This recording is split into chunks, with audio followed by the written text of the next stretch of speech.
اعوذ باللہ من الشیطان الرجیم بسم اللہ الرحمن الرحیم الحمد للہ رب العالمین والصلاة والسلام علی اشرف الانبیاء والمرسلین وآلہ الطیبین الطاہرین اعوذ باللہ من الشیطان الرجیم لا تجعلوا دعاء الرسول بینکم كدعاء بعضکم بعضا قد يعلم اللہ الذین يتسللون منکم لواذا فَلْيَحْذَرِ الَّذِينَ يُخَالِفُونَ عَنْ أَمْرِهِ أَن تُصِيبَهُمْ فِتْنَةٌ أَوْ يُصِيبَهُمْ عَذَابٌ أَلِيمٌ۔ سورہ نور آیت 63۔ تمہارے درمیان رسول کے پکارنے کو اس طرح نہ سمجھو جس طرح تم آپس میں ایک دوسرے کو پکارتے ہو۔ تم میں سے جو دوسروں کے آڑ میں کھسک جاتے ہیں اللہ انہیں جانتا ہے۔ جو لوگ حکم رسول کی مخالفت کرتے ہیں انہیں اس بات کا خوف لاحق رہنا چاہیے کہ مبادا وہ کسی فتنے میں مبتلا ہو جائیں یا ان پر کوئی دردناک عذاب آ جائے۔ آیہ مجیدہ میں دو الفاظ ہیں، یتسللون تسلل اور دوسرا لفظ ہے لواذ۔ تسلل کہتے ہیں ایک چیز کو دوسری چیز سے کھینچ لینا، آنکھ بچانے کو بھی، کھسک جانے کو بھی تسلل کہتے ہیں، کہیں سے کھسک جانا۔ لواذاً کے معنی ہے کسی چیز کے آڑ لینا اور اس کے پیچھے چھپ جانا۔ لاذ یلوذ لواذاً، یہ مادہ ہے لام واو ذال سے۔ اس آیہ مجیدہ میں ارشاد فرمایا لا تجعلوا دعاء الرسول بینکم، رسول کے آواز دینے کو اس طرح نہ سمجھو جس طرح تم آپس میں ایک دوسرے کو پکارتے ہیں۔ یہاں دعاء الرسول، رسول کی دعا، رسول کا پکارنا یا رسول کو پکارنا، دو معنی دونوں ہو سکتا ہے۔ دعاء الرسول، رسول کا پکارنا، دعاء الرسول، رسول کو پکارنا۔ رسول کا پکارنے کے بھی دو معنی ہو سکتے ہیں۔ ایک یہ ہے کہ رسول کا پکارنا بلانا بھی ہو سکتا ہے، رسول کا پکارنا، رسول کا بلانا، اور رسول کا پکارنا یعنی رسول کی دعا کرنا، دعاء الرسول، رسول کی تمہارے حق میں دعا کرنا۔ اس کو اس طرح نہ سمجھو کہ تم آپس میں ایک دوسرے کے حق میں دعا کرتے ہیں۔ رسول کی دعا مستجاب ہے۔ تین صورتیں ہیں، اس آیت کی تین تفسیریں ہو سکتی ہیں۔ پہلی تفسیر یہ ہوگی رسول کو پکارنا، رسول کو پکارنا پہلی صورت ہے، رسول کا پکارنا دوسری صورت ہے۔ اور رسول کا پکارنا کی دو قسمیں ہیں، ایک رسول کا آواز دینا اور ایک رسول کی دعا مانگنا، اللہ سے دعا کرنا۔ دعا مانگنا صحیح نہیں ہے تلفظ، دعا کرنا ہوتا ہے جی، چونکہ دعا مانگنے کو کہتے ہیں، دعا مانگنے کا مطلب ہوتا ہے مانگنا۔ ہم پہلے معنی کی طرف آتے ہیں، بعد میں ہم ترجیح دیں گے ان تین صورتوں میں کس تفسیر کو ہم ترجیح دیتے ہیں، لیکن تین صورتیں ہو سکتی ہیں اس آیت کی، اور تینوں صورتوں کی تفسیروں کے قائل بھی ہیں مفسرین۔ کسی نے پہلی کو اختیار کیا، کسی نے دوسری کو، کسی نے تیسری کو اختیار کیا ہے، ہر ایک نے اپنی دلیل پیش کی ہے۔ ہم پہلے تینوں صورتیں جو ہے وہ بیان کرتے ہیں۔ تینوں صورتیں اپنی جگہ درست ہے، خواہ اس آیت کی تفسیر ہو یا نہ ہو، اپنی جگہ درست ہے۔ دعا اور رسول، رسول کا پکارنا، رسول کو پکارنا اور رسول کی دعا، رسول کا آواز دینا اور رسول کی دعا دوسروں کی طرح نہیں ہے، تینوں چیزیں درست ہے۔ رسول کا پکارنا دوسروں کی طرح، رسول کو پکارنا دوسروں کو پکارنے کی طرح، رسول کی دعا کرنا جو ہے وہ دوسروں کی طرح نہیں ہے، تینوں صورتیں جو ہے دوسروں کی طرح نہیں ہیں، یہ اپنی جگہ درست ہے۔ لیکن اس آیت میں کون سی صورت جو ہے وہ درست بنتی ہے وہ ہم بعد میں بتائیں گے۔ پہلی صورت رسول کو پکارنا، کہ لوگ آتے تھے، بدو قسم کے لوگ، غیر مہذب لوگ آتے تھے، آ کر کے رسول اللہ کے حجرے کے باہر سے آواز دیتے، یا محمد اخرج الینا، او محمد باہر نکل آؤ، ٹھیک ہے، غیر مہذب طریقے سے اس طرح آواز دیتے تھے۔ یعنی رسول کو پکارنا، اس طرح نہ پکارو، تم آپس میں ایک دوسرے کو پکارتے ہو تو او محمد کر کے نہ پکارا کرو۔ قرآن مجید میں ہے ان الذین ینادونک من وراء الحجرات اکثرهم لا يعقلون، جو لوگ آپ کو حجروں کے پیچھے سے پکارتے ہیں بلا شبہ اس میں سے اکثر عقل نہیں رکھتے، غیر مہذب لوگ ہیں، سوجھ بوجھ نہیں رکھتے کہ رسول کو اس طرح نہیں پکارا جاتا، اللہ کا رسول ہے۔ ایک آیت پہلی صورت کی۔ دوسری آیت ہے وَلَا تَجْهَرُوا لَهُ بِالْقَوْلِ كَجَهْرِ بَعْضِكُمْ لِبَعْضٍ أَن تَحْبَطَ أَعْمَالُكُمْ وَأَنْتُمْ لَا تَشْعُرُونَ،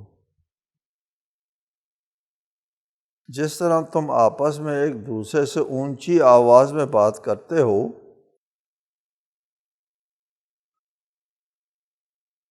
رسول کے سامنے اس طرح بات نہ کرو، لا تجہروا لہو، رسول کے ساتھ اس طرح اونچی آواز میں بات نہ کرو جس طرح تم آپس میں ایک دوسرے سے اونچی آواز میں بات کرتے ہو، کہیں تمہارے اعمال حبط ہو جائیں اور تمہیں خبر بھی نہ ہو۔ یہ قابل توجہ ہے، اس کو ذہن میں بیٹھاؤ کہ رسول اللہ کے سامنے رسول کی بے ادبی کرنا، بے احترامی کرنا، رسول کے مقام اور رتبے کا لحاظ نہ رکھنا، یہ دلیل ہے کہ اس کے دل میں رسول کا احترام نہیں ہے، احترام نہیں تو رسول کی نبوت کا صحیح معنوں میں وہ قائل نہیں۔ اگر ایسا ہوتا تو پھر وہ رسول کو اس طرح نہ پکارتے، شور نہ بچاتے، رسول اللہ کی آواز پر اپنی آواز اونچی نہ کرتے۔ لا تجہروا لہ بالقول، شور نہ مچاؤ، رسول کے پاس بیٹھ کر کے شور نہ مچاؤ، اگر تم نے ایسا کیا تو تمہاری ساری نیکیاں برباد ہو جائیں گی، ساری نیکیاں برباد ہو جائیں گی، اس لیے کہ یہ انکار رسالت کے برابر ہے کہ ایک شخص اسلام لانے کے بعد جو وہ مرتد ہو جاتا ہے، مرتد ہونے کے بعد ساری نیکیاں برباد ہو جاتی ہے نا، یہ عمر بھر اس نے نیکیاں کی ہیں، بہت سی نیکیاں کی ہیں، ادھر مرتد ہو گئے، ساری نیکیاں تباہ ہو گئی، برباد ہو گئی۔ ادھر رسول کی آواز پر اپنے آواز اونچی کرنے سے ساری نیکیاں برباد ہوتی ہیں، اس کا مطلب یہ ہے کہ وہ دین سے نکل جاتا ہے۔ جی، دین سے نہیں نکلتا ہے تو پھر نیکیاں نہیں برباد ہونا چاہیے، دین سے نکل جاتا ہے رسول کی حرمت نہ رکھنے کی وجہ سے۔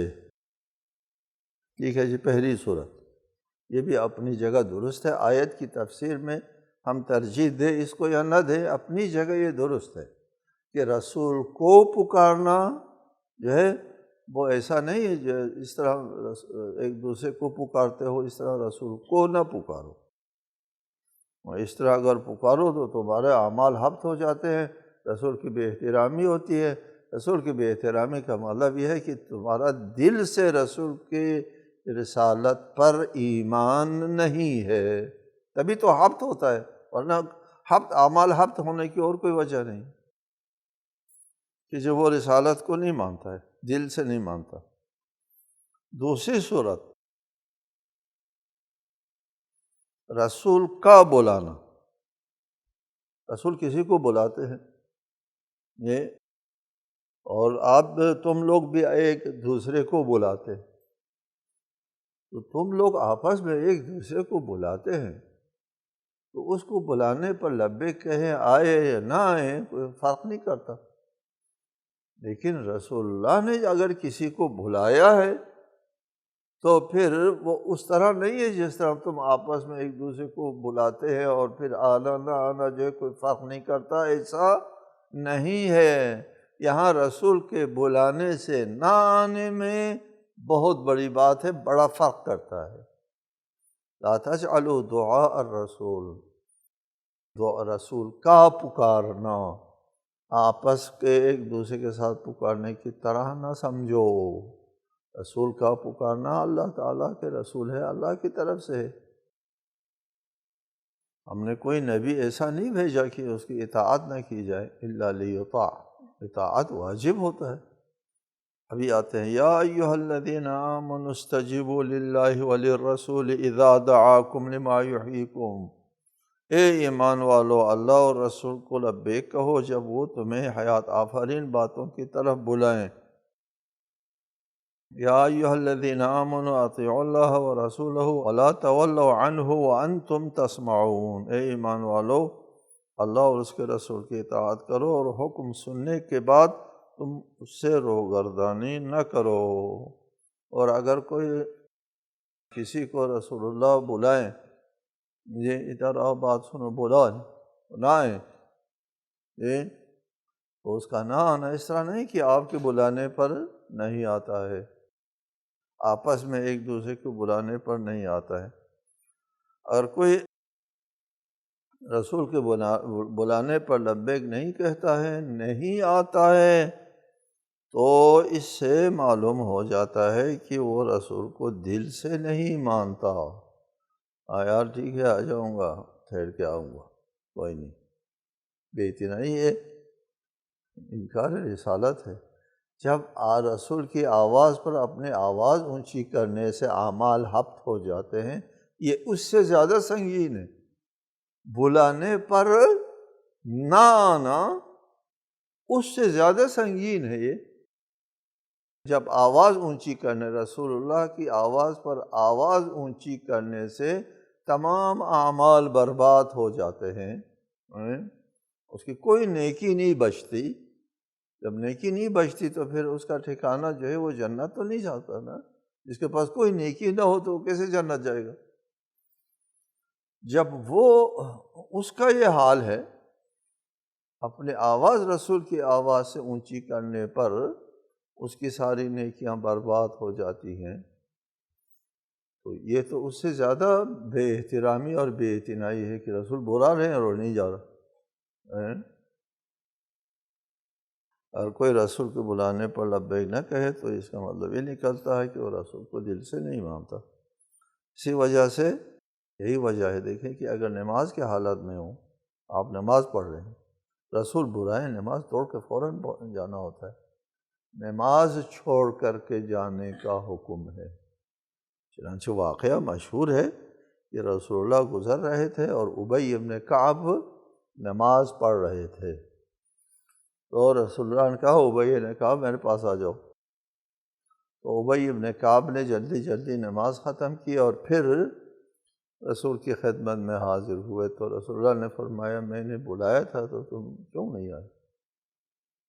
یا رسول اللہ میں نماز پڑھ رہا تھا۔ تو فرمایا کہ یہ آیت تم نے نہیں پڑھی، اگر تم کو رسول بلائیں تو فوراً حاضر ہو جاؤ، لبیک کہو۔ یا رسول اللہ نماز کے اندر بھی، ہاں نماز چھوڑ کر میرے آواز پر لبیک کہنا ہوتا ہے۔ ٹھیک، رسول اللہ کے حکم کا احترام یہاں تک ہے۔ رسول اللہ نے فرمایا تھا ما منعک ان تجیبنی اذ دعوتک، یعنی میں نے تم کو جب بلایا تھا تو تم نے کیوں وہ نہیں کیا، لبیک؟ کہا میں نماز میں تھا۔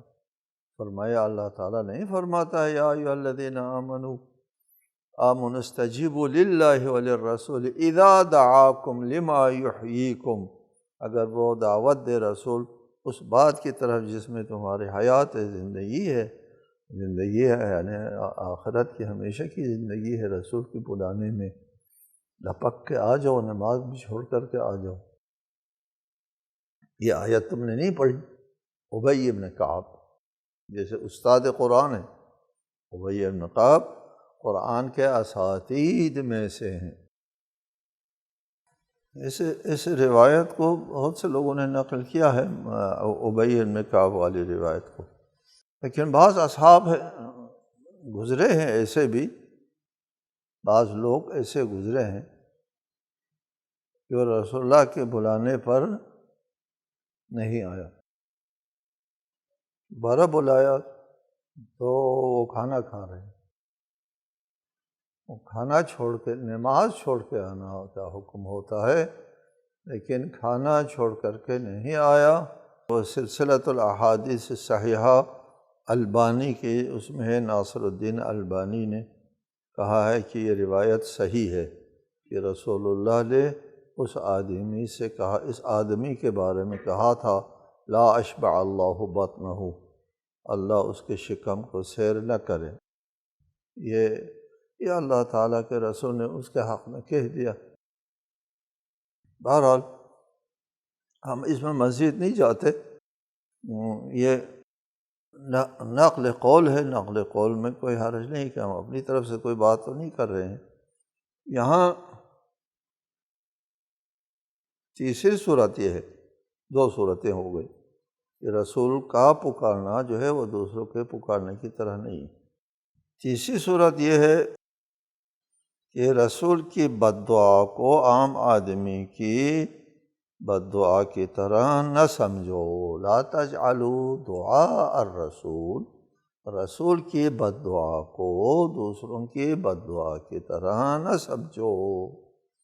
رسول کی بد دعا قبول ہوتی ہے اور اس سے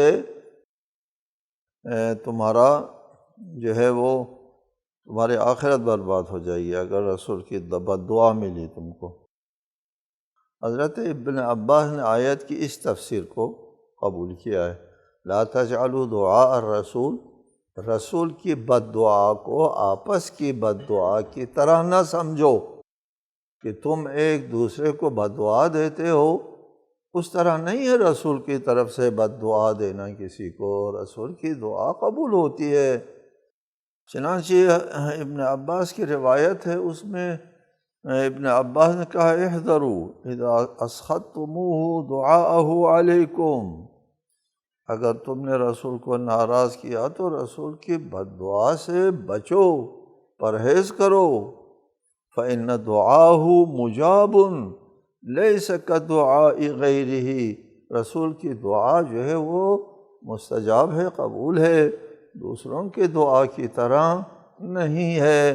لہٰذا اگر رسول نے کسی کی بد دعا، کسی کے لیے بد دعا کی تو رسول کی بد دعا سے بچو۔ آیت کی اس تفسیر کو حضرت ابن عباس جو حبر امت ہے، امت کا بڑا عالم، انہوں نے اس تفسیر کو اختیار کیا ہے۔ اب ہم آتے ہیں ان تفاسیر میں سے کون سی تفسیر درست ہے، قرآن کے سیاق و سباق کے ساتھ جو ہے وہ مطابق ہے، کیا رسول کا پکارنا یا رسول کو پکارنا یا رسول کی بد دعا؟ ہمارے نزدیک رسول کا پکارنا جو ہے یہ سیاق و سباق کے مطابق ہے۔ چنانچہ وہ علی امر جامع میں رسول پکارتے ہیں نا لوگوں کو، آؤ تو وہاں پر جمع رہتے ہیں۔ الذین یتسللون اور یخالفون عن امرہ، قرائن ہے کہ امر رسول کی مخالفت کرتے ہیں۔ دعا رسول امر رسول ہے، یعنی بلانا ہو گیا نا، تو امر رسول ہمارے لیے دلیل ہے، قرینہ ہے، امر یخالفون عن امرہ ہے نا اسی آیت میں آخر میں۔ امر، لفظ امر رسول جو ہے وہ قرینہ بنتا ہے کہ دعاء الرسول سے مراد حکم رسول ہے، بلانا ہے، بلایا رسول نے بلایا، حکم دیا آؤ ادھر آؤ، جی علی امر جامع نے اجتماعی معاملے میں باہم بیٹھ کر کے مسئلے کو طے کرنے کے لیے آ جاؤ، بلایا ہے، سب کو بلایا تو وہاں آنا واجب ہے۔ قد یعلم اللہ الذین یتسللون، اللہ ان لوگوں کو جانتا ہے جو دوسروں کے آڑ میں کھسک جاتے ہیں۔ وہ مجلس رسول میں آتے تو تھے لیکن مجلس رسول کو وہ اتنی اہمیت نہیں دیتے تھے، بلکہ وہاں سے چپکے سے کسی اور کے آڑ میں وہ کھسک جاتے تھے۔ اس کو اللہ تعالیٰ جانتا ہے ان لوگوں کو۔ فَلْيَحْذَرِ الَّذِينَ يُخَالِفُونَ عَنْ أَمْرِهِ، جو لوگ حکم رسول کی مخالفت کرتے ہیں انہیں ہوشیار رہنا چاہیے کہ وہ کیا ہوگا، کہ دو باتوں سے ان کو ہوشیار رہنا چاہیے کہ وہ آئندہ یا تو فتنے میں مبتلا ہو جائے گا یا دردناک عذاب میں مبتلا ہو جائے گا۔ فتنے سے مراد جو ہے وہ منافق ہو جائے گا، یہ سب سے بڑا فتنہ ہے، یا آخرت کے جو عذاب علیم ہے اس سے دوچار ہو جائے گا۔ جو رسول اللہ کے حکم کی مخالفت کرتے ہیں، بلانے پر نہیں آتے، یا آنے کے بعد کھسک جاتے ہیں، یہ دونوں مخالفت ہے نا، آنے پر آتے بھی نہیں ہیں اور آنے کے بعد کھسک جاتے ہیں، وہاں سے نکل جاتے ہیں، یہ دونوں جو ہے وہ حکم رسول کی مخالفت کرنے والے ہیں۔ یہاں سے سورہ النور کی تفسیر ختم ہو گئی، صرف ایک آیت رہتی ہے، وہ آیت بھی واضح سی آیت ہے، الا ان للہ ما فی السماوات والارض قد یعلم ما انتم علیہ ویوم یرجعون الیہ فینبئہم بما عملوا واللہ بکل شیء علیم۔ متوجہ رہو، آسمانوں اور زمین میں جو کچھ ہے سب اللہ کا ہے، اللہ جانتا ہے کہ تم جس حال میں ہو، اور جس دن انہیں اس کی طرف پلٹا دیا جائے گا تو وہ انہیں بتائے گا کہ وہ کیا کرتے رہے ہیں، اور اللہ کو ہر چیز کا خوب علم ہے۔ اس آیت کی تفسیر واضح ہے اور اسی پر سورہ النور ختم ہو جاتی ہے۔ والحمد للہ رب العالمین، وصلی اللہ علی رسولہ النبی الکریم، وآخر دعوانا الحمد للہ رب العالمین۔